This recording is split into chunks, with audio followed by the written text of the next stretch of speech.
Travaux à Yabroud pour le retour à la vie normale.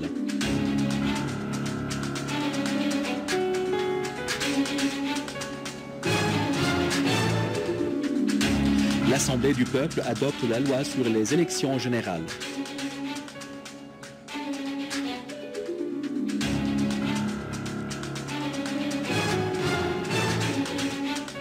La Crimée déclare son indépendance de l'Ukraine et réclame le rattachement à la Russie.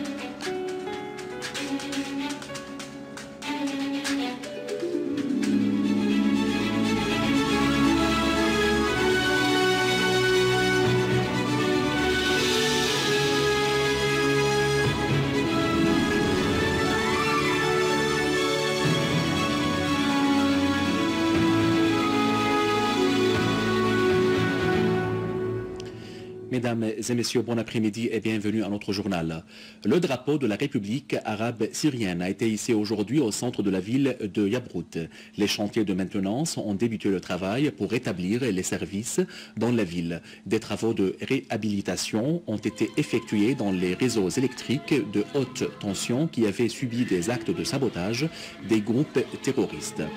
Le ministre de la Défense, le général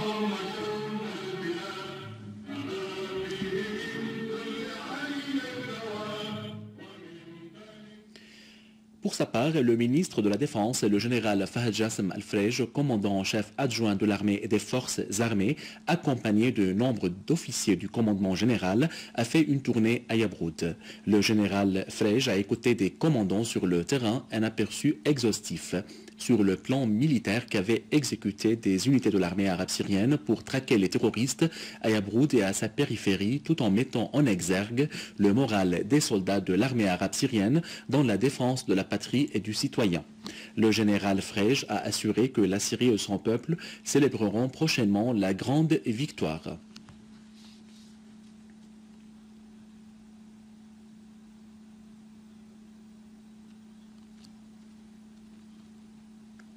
Une explosion terroriste à la voiture piégée a eu lieu aujourd'hui à l'accès de la banlieue de 8 mars près du village Al-Barda dans la banlieue de Damas. Selon des informations préliminaires, plusieurs citoyens ont été blessés en plus des dégâts matériels sur les lieux de l'explosion. Une source au commandement de la police a indiqué qu'un citoyen était tombé en martyr alors que 2 autres ont été blessés dans une attaque terroriste à un obus de mortier contre le tunnel des Omeyyades à Damas.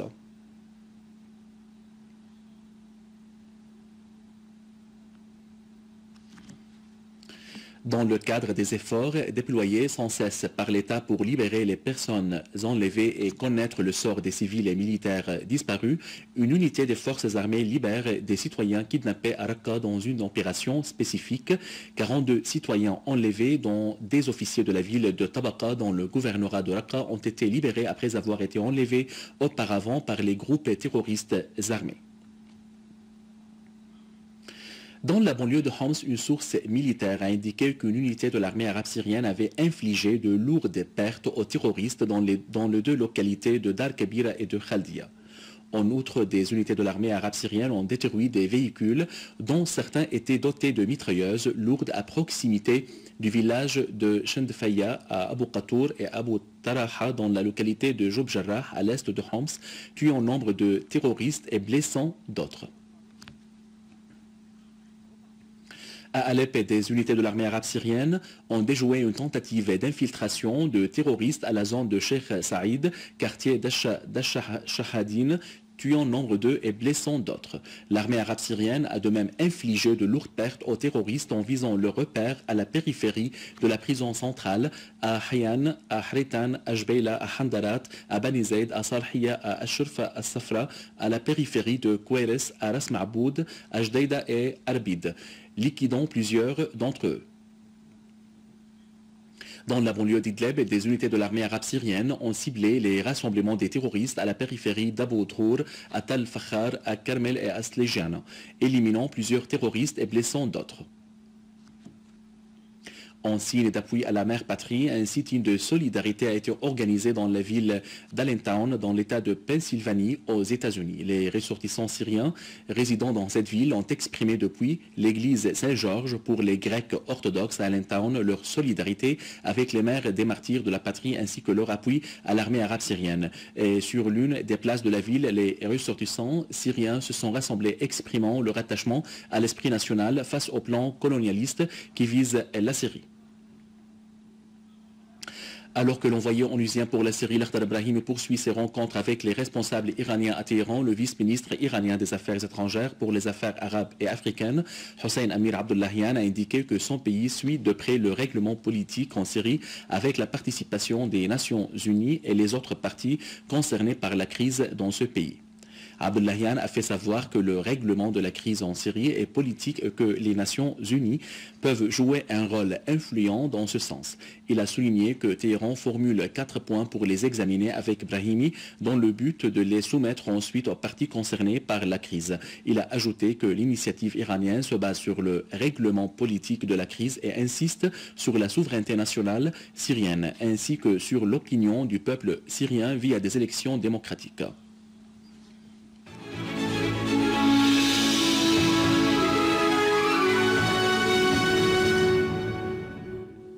Le président Bachar el-Assad a promulgué la loi numéro 4 de l'an 2014 stipulant l'amendement de l'article 124 de la loi du trafic et des véhicules numéro 31 de l'an 2004, amendé par le décret législatif numéro 11 de l'an 2008. Le Conseil du peuple a achevé dans la session qu'il a tenue ce matin sous la présidence du président du Conseil Mohamed Jihad al-Laham la discussion et l'entérinement du projet de loi sur les élections générales.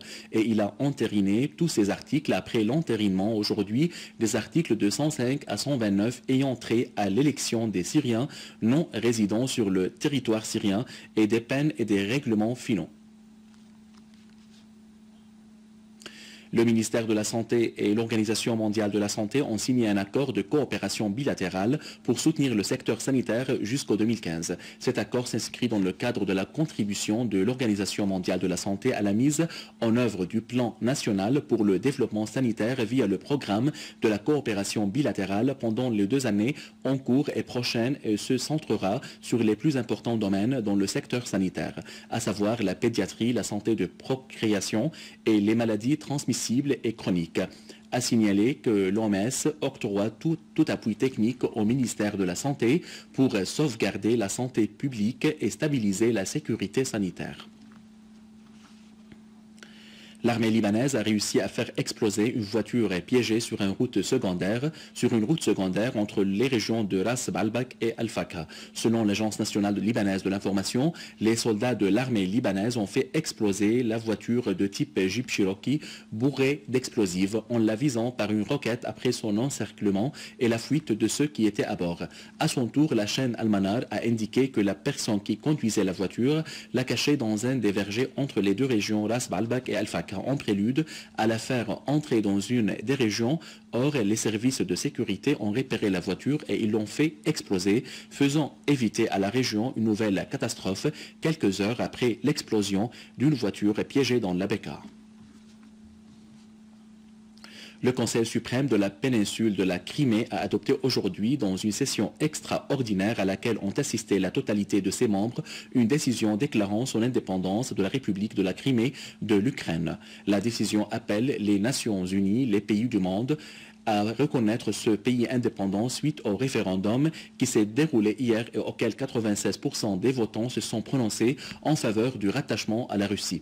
Le président américain Barack Obama et l'Union européenne ont estimé que ce référendum est illégitime et entrave la stabilité, menaçant la Russie davantage de sanctions au lendemain de la réunion des ministres des Affaires étrangères de l'Union européenne à Bruxelles, oubliant leur appui flagrant à l'extrême droite qui est arrivée au pouvoir par un coup d'État.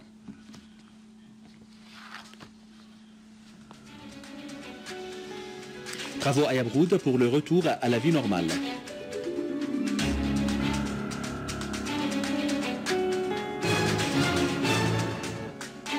L'Assemblée du peuple adopte la loi sur les élections générales.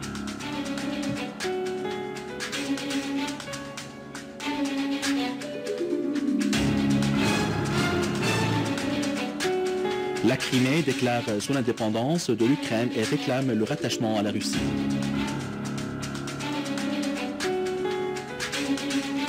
Mesdames et messieurs, c'était notre journal d'aujourd'hui. Merci de l'avoir suivi et au revoir.